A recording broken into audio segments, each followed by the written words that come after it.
నమస్తే, వందే మాతరం. డింపుల్ రాజ్ పురోహిత్, అఖిల భారతీయ విద్యార్థి పరిషత్ state joint secretary. మొన్న గాంధీ బొమ్మ దగ్గర ఎస్ఎఫ్ఐ వాళ్ళు ధర్నా పెట్టినప్పుడు ఒక ఎస్ఎఫ్ఐ తమ్ముడు ప్రశ్న అడగడం ఏంటంటే ఏబీవీపీ ఏం పోరాటాలు చేసిందని.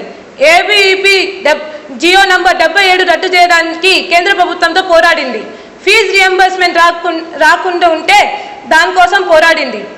మీ ఎస్ఎఫ్ఐ వాళ్ళు ఏం చేశారు, ఏం పోరాటాలు చేశారు అది చెప్పండి.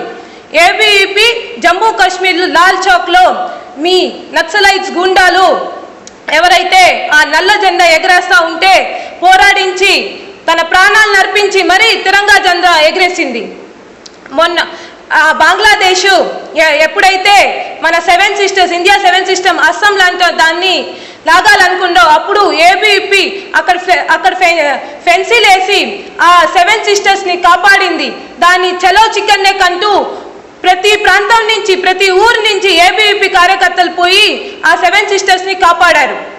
మీలాంటి నక్సలైట్స్ దొంగలు ఉస్మానియా యూనివర్సిటీలో నల్ల జెండా ఎగరేస్తూ ఉంటే ఆ నల్ల జెండాని ఎగరేయకుండా తన ప్రాణాలను అర్పించి తిరంగా జెండా ఎగిరించింది.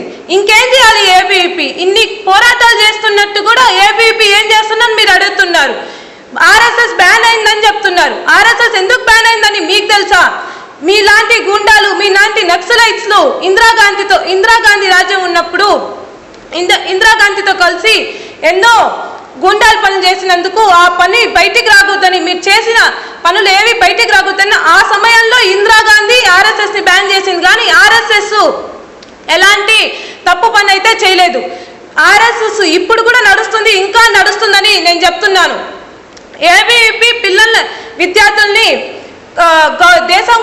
దేశం గురించి కాపాడని, దేశం కోసం గౌరవిస్తారని చెప్తుంది. కానీ మీరేంది ఎస్ఎఫ్ఐ వచ్చి మీ సిపిఎం పార్టీ వాళ్ళు ఆ సెక్షువల్ హెరాస్మెంట్ గురించి నేర్పిస్తున్నారు. అదేనా మీరు నేర్చుకునేది? అదేనా మీరు పిల్లలకి నేర్పించేది, విద్యార్థులకి నేర్పించేది?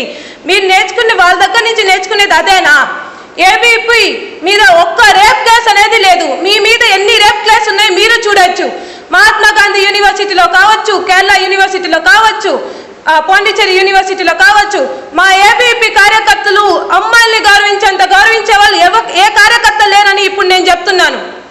మీరు విద్యార్థుల్లో కులం మతం అని భేదం మీరు చెప్తున్నారు. కానీ ఏబీవీపీలో అయితే కులం మతాల భేదం లేకుండా అందరం మేము కలిసి ఏ కులవాడైనా ఏ మతం వాడైనా వచ్చినప్పుడు మేమంతా కలిసి నడుస్తాం, కలిసి పోరాడతాం, కలిసి తింటాం, కలిసి ఉంటున్నాం. కానీ మీలాగా కులం మతాల భేదాలు అయితే మేము చూపించట్లేదు. మీ ఏబీవీపీ మీరు ఎస్ఎఫ్ఐ వాళ్ళు అంత పెద్ద ఆర్గనైజేషన్ అయితే మీ యొక్క 10 మంది కలిసి దాన్ని ఇంకా 15 లాగా ఎందుకు చేశారు, 20 లాగా ఎందుకు చేశారు? మేము ఏబీవీపీ అయితే ఇప్పుడు వరకు ఒకటేగా నిలుస్తున్నాం. 77 సంవత్సరాల నుంచి ఏబీవీపీ నడుస్తూ ఉంటే ఏబీవీపీ ఇప్పుడే ఒక్కటే నడుస్తుంది. కానీ మీరు దాన్ని ఎస్ఎఫ్ఐని ఏఎస్ఎఫ్ఐ పీడిఎస్ తొక్క తోలు వంటి 10 ఆర్గనైజేషన్ చేసి ఏదైనా పోరాటం చేసి ఎప్పుడు కలిసి వస్తున్నారు. కానీ మీరు మీ ఏకత లేకుండా మీరు అటు మరీ డివైడ్ అయిపోయి ఉన్నారు.